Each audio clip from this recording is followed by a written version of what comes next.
How do major esports player transfers work? Imagine watching a big esports tournament and suddenly hearing about a star player moving from one team to another. How does that happen? Well, the process behind these transfers is actually quite organized. It involves specific times called transfer windows, where teams can officially buy, sell, or loan players. These windows are set by the leagues and usually happen during certain parts of the year, like between seasons or during mid-season breaks. This helps keep the teams stable during competitions and prevents players from jumping around all the time. When a team wants to transfer a player, they have to follow contracts that spell out all the details. These contracts often include buyout clauses, which let a team or player pay a fee to end the contract early. They also have clauses like the right of first negotiation, meaning the current team gets the first chance to extend or renew the player's contract before other teams can talk to them.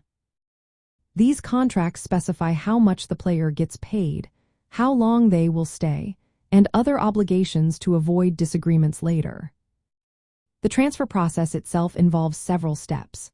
First, the buying team submits a transfer request with details about the player, the agreed fee, and contract terms. Then, league officials review the request to make sure everything follows the rules. All parties involved, including the current team, the new team, and the player, must agree to the transfer. Once approved, the league officially announces the transfer, often after a confidentiality period to keep things fair. Before finalizing, the new team might invite the player for trials or practice sessions. This helps them see if the player fits well with the team's style and if they can perform under pressure. Player market value is also a factor. Skilled players with good leadership and media presence tend to have higher transfer fees. These fees can be quite large, especially for top-tier players, and sometimes involve significant buyout amounts. Leagues also have strict rules against tampering or poaching, which means teams cannot illegally negotiate with players under contract. All transfers must be transparent and properly reported to avoid conflicts. Besides permanent moves, teams can also loan players temporarily, where a player joins another team but still belongs to the original team. Free agent signings are another option, where players without contracts can join new teams outside transfer windows. For esports organizations, understanding these transfer rules is key to building a strong roster.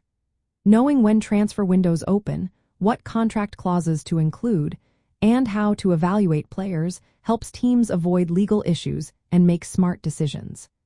Using data and market insights can also help identify the best talent and plan future roster changes.